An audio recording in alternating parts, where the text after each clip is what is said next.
त्या ठिकाणी आपल्याला माहित आहे की सायन्स ग्रॅज्युएट विद्यार्थ्यांना एक अतिशय सुवर्ण संधी ही परीक्षा आहे, म्हणजे 10वी 12वी हे पण क्वालिफिकेशन या परीक्षेला अलाउड आहे आणि या संदर्भात मी एक व्हिडिओ बनवलेला आहे। परंतु विद्यार्थी मित्रांनो, आजच्या व्हिडिओमध्ये आपल्याला एक महत्त्वाची बाब बघायची ते म्हणजे ह्या परीक्षेचा नेमका ज्या प्रत्येक पोस्टनिहाय कोणकोणत्या प्रकारचं स्टडी मटेरियल वाचायचं का, तर तांत्रिक घटक जो आहे यामध्ये बरेचशा विद्यार्थ्यांना बरेचसे डाऊट आहेत की हा घटक नेमका कुठून वाचला पाहिजे आणि त्याच्यासाठी म्हणजे तांत्रिक पण आहे, नॉन टेक पण आहे, पण टेक्निकल सुद्धा नेमकं कुठून वाचलं पाहिजे या सर्व गोष्टींच्या प्रश्नांची उत्तरं तुम्हाला या आजच्या एका व्हिडिओ मधून मिळणार आहे। 10 ते 12 मिनिटाचा जास्तीत जास्त व्हिडिओ होईल, त्याच्यामुळे याला तुम्ही शेवटपर्यंत पहा, कुठेही स्किप करू नका। सर्वच्या सर्व प्रश्नाची प्रत्येक पोस्ट न्याय नेमकं काय वाचलं पाहिजे या संदर्भात मी तुम्हाला आजचा हा सेशन घेणार आहे। नमस्कार विद्यार्थी मित्रांनो, मी उत्तम गोरे प्रथमतः एमपीएससी चॅनल अकॅडमी मध्ये आपलं सहर्ष स्वागत करतो आणि आपल्या आजच्या या मुद्द्याला सुरुवात करतो। तर बघा, टप्प्याटप्प्याने आपण पोस्ट बघूयात की या ठिकाणी पहिली जी यातली सगळी मोठी पोस्ट आहे ते म्हणजे वैज्ञानिक सहाय्यक गट क, आणि आपल्याला माहित आहे की याचा पेमेंट एकदम भरपूर पेमेंट असणारी ही पोस्ट आहे। म्हणजे इकडचा गट ब चा पगार या गट क पदासाठी आहे का, तर आपण पाहतो की विभागनिहाय याच्या ज्या लॅब आहेत त्या लॅब मध्ये हे जॉब करण्याचं काम आहे, त्यामुळे अतिशय स्टँडर्ड दर्जाची पोस्ट आहे वैज्ञानिक सहाय्यक। आता या परीक्षेबद्दल जर आपल्याला माहित आहे की या ठिकाणी मराठी घ्या, इंग्रजी घ्या, सामान्य ज्ञान घ्या आणि बौद्धिक चाचणी म्हणजे गणित नाही, बुद्धिमत्ता फक्त आहे।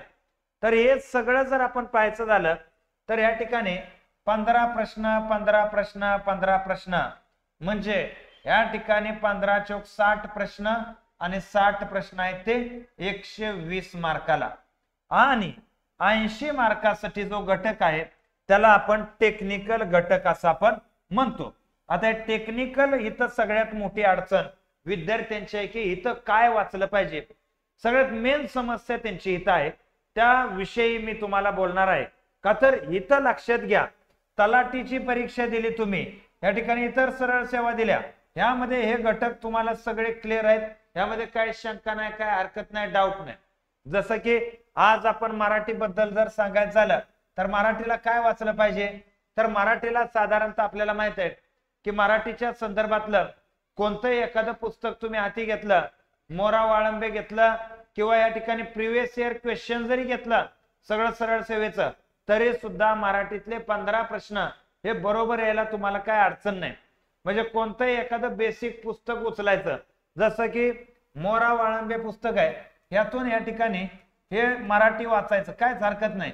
इथं हे जे मराठी वाचलं तुम्ही तर तेवढ्यातून A to Z कायच राहत नाही, म्हणजे व्याकरण, सोपी वाक्य रचना, नेहमीच्या शब्दांचा वापर, म्हणजे या 15 प्रश्नात जर तुम्ही पाहायचं झालं ना तर व्याकरणावर 5च प्रश्न असतात का, तर बाकीचे जे प्रश्न आहेत ना 10 प्रश्न इंग्रजीचे असंच, व्याकरणावर ऍक्च्युअली 5 प्रश्न आहेत आणि बाकीचे जे 10 प्रश्न आहेत ज्याला आपण व्होकॅब्युलरी म्हणतो, म्हणजे समानार्थी शब्द, विरोधार्थी शब्द, म्हणी, वाक्य प्रचार, अशा प्रकारचे 10 प्रश्न किंवा एखादं वाक्य चुकीचं आहे का बरोबर आहे ओळखाल, म्हणजे ज्याला बेसिक ग्रामर म्हणतो, हे बेसिक ग्रामर 5च प्रश्न असतात। त्यामुळे जनरली तुम्ही कुठलीही एखादी नोट्स वाचली ना मराठीच्या संदर्भातलं, कुठल्याही हातात पडेल ते मटेरियल वाचा, त्यातून ते 5 प्रश्न कव्हर होतात आणि 10 प्रश्नासाठी तुम्ही या ठिकाणी आयोगानं आतापर्यंत जेवढे व्होकॅब्युलरी विचारलेले आहेत सरळ सेवेनं या एवढ्याच करा मराठीसाठी आणि इंग्लिशसाठी। जसं की आता TCS चं पेपर झालं, काढा सगळे पेपर आणि या ठिकाणी सगळे पेपर तुम्ही बघून घ्या, भरपूर मार्केटमध्ये पुस्तक आहेत, नुसते पेपर वाचा तरी हे 15 प्रश्न मराठी आणि 15 प्रश्न गणित या ठिकाणी आपण पाहतो इंग्रजीचे तुमचे ऍक्युरेट येतात, काय डाऊट नाही तर, त्यामुळे याचा काय ताण नाही। त्यानंतर आपण पाहतो सामान्य ज्ञान, दैनंदिन घटना, नेहमीचे अनुभव, साहित्य, राजकारण शास्त्र, या संदर्भात सामाजिक औद्योगिक सुधारणा, बघा सामाजिक आजमावण्यासाठी जे प्रश्न, सामाजिक औद्योगिक सुधारणा, क्रीडा क्षेत्रातील महान व्यक्तींचं कार्य, विशेषतः महाराष्ट्राचा इतिहास आणि भूगोलची रूपरेषा, म्हणजे ऍक्च्युअली आपण अर्थशास्त्रातला एक चॅप्टर आहे उद्योग, बरोबर ना. औद्योगिक सुधारणे कायदे 1956चा कायदा, 48चा कायदा, 69चा कायदा, 73, हे 4, 5, 7, 8 कायदे आहेत. ते कायदे काय 2-2 वळीचे तेवढे एक वाचायचे. आणि भूगोल आणि इतिहास तोही महाराष्ट्राचा म्हणजे डिस्क्रिप्शन मध्ये आपले जे टेलिग्रामचे लिंक आहेत त्यावरती तुम्हाला या फ्री नोट्स आहेत कोणत्या, या भूगोलच्या, महाराष्ट्राच्या, इतिहासाच्या, तेवढ्याच जरी तुम्ही वाचल्या तरी होतंय. का तर बाकीच्या उर्वरित म्हणजे ह्यातले 5 ते 6 प्रश्न भूगोल आणि इतिहासवर येतील आणि उरलेले प्रश्न जे आहेत हे आसपासच्या घडणाऱ्या घटना म्हणजे चालू घडामोडीवरती जास्त फोकस केला जाणार आहे. कशावरती? चालू घडामोडी. सिलेबस वरनं तर असं दिसतंय. आणि म्हणजे सध्या तुम्ही जो कुठल्याही परीक्षेचा अभ्यास करताय जीएसचा तो इथं कामी येणार आहे, काय डाऊट नाही.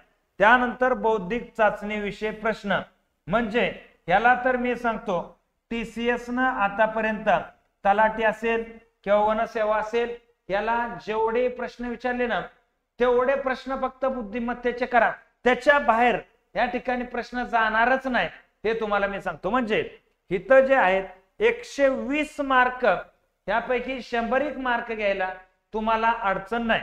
ते महाराष्ट्रातल्या कुठल्याच विद्यार्थ्याला अडचण असणार नाही. अडचण तुमची कुठं असणार आहे? हा टेक्निकल घटक म्हणजे विज्ञान सहाय्यक गट कसटी. बघा टेक्निकल घटकामध्ये आपल्याला माहित आहे की याला केमिस्ट्रीचे वगैरे विद्यार्थी अप्लाय करतात, त्यानंतर BSc न्याय सहाय्यकचे विद्यार्थी अप्लाय करतात, हे आपल्याला माहित आहे. आता यामध्ये बघा विज्ञान शाखेतील रसायनशास्त्र व न्याय सहाय्यक विज्ञान संबंधित पदाकरता आवश्यक किमान शैक्षणिक अर्हतेनुसार प्रश्न विचारण्यात येतील आणि प्रश्नपत्रिकेचा दर्जा मान्यता प्राप्त विद्यापीठाच्या दर्जाच्या समान राहील.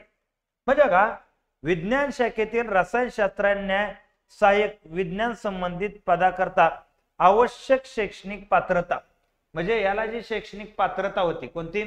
BSc chemistry. ही जी BSc केमिस्ट्री आहे तर केमिस्ट्री रिलेटेड तुम्हाला क्वेश्चन इथे विचारले जाणार आहेत. आता केमिस्ट्री मग first year, second year, third year हे सगळंच केमिस्ट्री वाचायचं का पोस्ट ग्रॅज्युएटचं केमिस्ट्री वाचायचं नाही? याला एवढं डीप लेवलचं केमिस्ट्री वाचायची गरज नाही.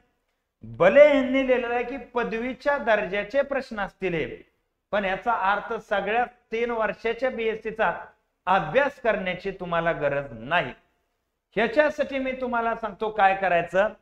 ह्याच्यासाठी 11वी आणि 12वीचं या ठिकाणी केमिस्ट्रीचं जे पुस्तक आहे त्यामध्ये म्हणजे जटिल रिॲक्शन सोडून इम्पॉर्टंट जे मुद्दे राहतात, जे केमिस्ट्री, कार्बन, या ठिकाणी कार्बन वर्ल्ड वगैरे अशा प्रकारचे महत्वाचे एलिमेंट्स या ठिकाणी जे घटक, जसं की आपण पाहतो की साधारणतः MPSC ला जे केमिस्ट्री आपण करतो 40 पैकी तर 20 प्रश्न MPSC ला आपण केमिस्ट्री करतो त्यावरतीच आहेत आणि 20 प्रश्न थोडेसे डिटेल केमिस्ट्रीवर असतील. तर 20 प्रश्न हे जनरल MPSCचं जे केमिस्ट्री तुम्ही करता कोणत्याही पुस्तकातून करता ते करा. परंतु मी तुम्हाला सांगतो 11-12वीचं केमिस्ट्रीचं पुस्तक घेऊन जर तुम्ही बसला तर जास्त वेळ लागत नाही. तुम्हाला सांगतो की त्याला समजून घ्यायला आणि हे करायला, का तर याच्या नादाला लागणारीच पोरं कमी येते. तुम्हाला सांगतो याचे व्हिडिओ, आता मी व्हिडिओ टाकतोय, तलाट्याचा टाकला 4-4, 5-5 लाख पोरं त्याला बघतात. हे व्हिडिओ टाकला मोठ्या मुश्किलीनं 3-4 हजार विद्यार्थी याला बघतायत. ते या ठिकाणी काय आहे म्हणून बघणारे निमे आहेत आणि ऍक्च्युअली विद्यार्थीच ह्याचे नाहीत. आणि असं जर वाटत असेल सर इथं वाचायला खरंच आम्हाला जमणार नाही, तर तुम्हाला सांगतो फक्त टेक्निकल घटक बॅच आहे आपल्याकडे. टेक्निकल घटक या प्रत्येक पोस्टच्या संदर्भात, तर ती बॅच फक्त 499 ला. तेवढी बॅच करा, त्यामध्ये सगळं कव्हर करण्याचा प्रयत्न आपण केलेला आहे. त्यामध्ये काही शंका नाही, काय हरकत नाही. आता बघा पुढचं पद आहे वैज्ञानिक सहाय्यक संगणक गुन्हे दोन्ही आणि ध्वनिपीठ गटक. पोस्ट फार जबरदस्त आहे. सायबर मध्ये काम करायची तुम्हाला संधी मिळते. सायबर क्राईमच्या संदर्भातले जे गुन्हे आहेत, कोणाच्या अकाउंट मधनं कोणी पैसे काढले, काय काढले, फलाना बिस्ताना, असं खूप चॅलेंजिंग काम आहे तुम्हाला, खूप अप्लाइड काम आहे तुम्हाला. रोज नवीन शिकण्यासारखं काम आहे तुम्हाला. तर मराठीला, इंग्रजीला, सामान्य ज्ञानला, बौद्धिक चाचणीला तोच मुद्दा आहे. 60 प्रश्न, 120 मार्क. आणि आता जे मी सांगितलं तेवढंच त्याला ते करायचंय. आता इथं आहे टेक्निकल घटक. आता टेक्निकल घटकाला काय आहे? भौतिक शास्त्र, संगणक शास्त्र, इलेक्ट्रॉनिक्स, माहिती तंत्रज्ञान, न्यायसहाय्यक विज्ञान तसंच अभियांत्रिकी शाखेतील शास्त्र, इलेक्ट्रॉनिक्स, माहिती तंत्रज्ञान या ठिकाणी आपण पाहतो संबंधित पदाकरता आवश्यक असलेल्या किमान शैक्षणिक अर्हतेनुसार प्रश्न विचारता येतील आणि दर्जा पदवीचा राहील. आता याला बीएससी कॉम्प्युटर वाला अप्लाय करू शकतो, बीएससी आयटी वाला अप्लाय करू शकतो, बीएससी फिजिक्स वाला अप्लाय करू शकतो, बीएससी इलेक्ट्रॉनिक वाला अप्लाय करू शकतो, B electronic, B IT, B computer म्हणजे इंजिनिअरिंग, असे 6 प्रकारचे क्वालिफाईड स्टुडंट याला अप्लाय करू शकतो.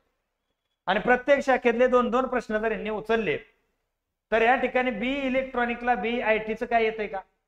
काय येणार नाही. म्हणून ह्याच्यासाठी सिंपल फंडा असतो. 40 प्रश्न आहेत आणि 40 प्रश्नात एक गोष्ट लक्षात घ्या, तुम्हाला फिजिक्स या ठिकाणी, कॉम्प्युटर, त्याच्याबरोबर आपण पाहतो थोडंफार आयटी आणि थोडंफार इलेक्ट्रॉनिक, ह्याचा टच असणं गरजेचं आहे.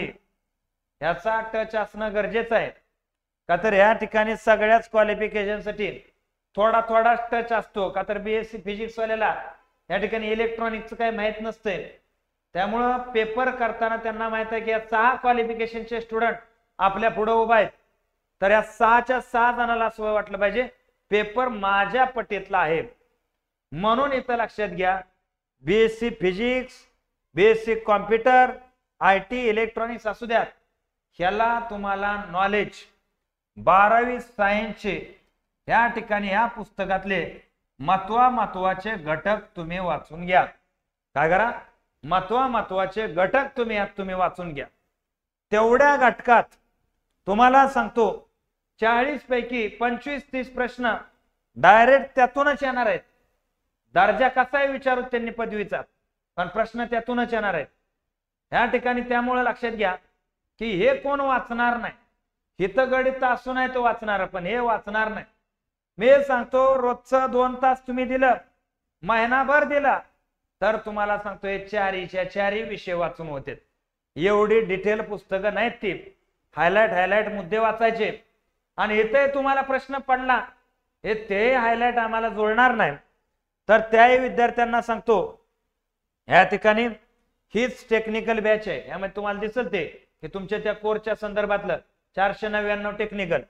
पूर्ण बॅच घ्यायची असेल तर पूर्ण बॅच पण आहे त्याची, म्हणजे मराठी, इंग्रजी सहित ते 1499 आहे. परंतु तुम्हाला माहित आहे तुम्हाला टेक्निकलची जास्त अडचण आहे, म्हणून सेपरेट टेक्निकल बॅच पण आपण आणलेली आहे. त्यानंतर पुढचा आहे वरिष्ठ प्रयोगशाळा गट क आणि वरिष्ठ लिपिक भांडार. काय नाही, मराठी, इंग्रजी, विज्ञान, आपलं सामान्य ज्ञान, बौद्धिक चाचणी या ठिकाणी सिंपल गोष्टी आहेत, काय विषय नाही. त्यानंतर आपण पाहतो की यामध्ये उच्च माध्यमिक शाळा परीक्षा उत्तीर्ण पदाकरता आवश्यक असलेल्या किमान शैक्षणिक अर्हतेनुसार प्रश्न विचारण्यात येतील. दर्जा 12वीचा असेल. आता इथं काय नाही, इथं फक्त सायन्स एक पुस्तक वाचून घ्या. कशाचं? सायन्सचं पुस्तक एमपीएससीचं वाचून घ्या. या ठिकाणी कोणतंही वाचा, म्हणजे कोणतंही पुस्तक वाचा सायन्सचं, यामध्ये तुम्हाला ते प्राप्त होऊन जाईल. यामध्ये बायोलॉजी विचारणार, फिजिक्स विचारणार, केमिस्ट्री विचारणार. कोणतंही एमपीएससीचं एक पुस्तक घ्या. या ठिकाणी बसके आहेत, त्यानंतर मला वाटतंय विनर्स अकॅडमीचं एक पुस्तक आहे. कोणतंही पुस्तक घ्या, रंजन कोळंबे सरांचं पुस्तक आहे, कोणतंही एक सायन्सचं पुस्तक घ्या, डिटेलमध्ये त्याला वाचा. या ठिकाणी 80 पैकी 30 प्रश्न त्यातूनच तुम्हाला सापडतील, काही त्यामध्ये अडचण येणार नाही. त्यानंतर जे पुढचं पद आहे कनिष्ठ प्रयोगशाळा, त्याला मराठी, इंग्रजी, सामान्य ज्ञान, बौद्धिक चाचणी आहे. आणि इथं सुद्धा आपण पाहतो की ह्याला तुम्ही 8वी, 9वी, 10वीचं विज्ञानचं पुस्तक वाचा फक्त. ह्या पदासाठी कनिष्ठ प्रयोगशाळेसाठी ह्याच्या पलीकड प्रश्न जाणार नाही. याच्या पलीकडे काय होणार नाही, प्रश्न जाणार नाही. 8वी, 9वी, 10वीचं जुनं वाचा किंवा नवीन वाचा, स्टेट बोर्डच वाचा. काय आता स्टेट बोर्ड वाचा. आणि इथे तुम्हाला जे मी 11-12 सांगितलेलं आहे याला काय तुम्हाला एनसीईआरटी वाचायची गरज नाही. स्टेट बोर्डची पुस्तकं आहेत ते जरी वाचली तरी तुम्हाला हे 11-12 जमतील. एनसीईआरटी वाचा अशातला काय प्रकार नाही. आणि याच्या पलीकडे तुम्हाला असं वाटतं की बाबा आमच्याच्यानं होणारच नाही तर तुम्हाला मी आहेच. या ठिकाणी आपण पाहतो व्यवस्थापक गट क ला काहीच नाही. मराठी आहे, इंग्रजी आहे, विज्ञान आहे आणि बौद्धिक चाचणी आहे. हेच 25-25 प्रश्न आहेत आणि इथं 100 कव्हर होत आहेत. ह्याला स्पेशल टेक्निकल घटक नाही. कशाला? व्यवस्थापक गट क. पण हे काय पदच नाही, म्हणजे नेग आलं तर एखादी येईल नाहीतर पदच नाही. तर अशा रीतीनं ही माहिती तुम्हाला आवडली असेल अशी मी अपेक्षा व्यक्त करतो. आणि ह्या ठिकाणी आजचा जो सेशन आहे तो सेशन इथं थांबवतो. जय हिंद, जय महाराष्ट्र.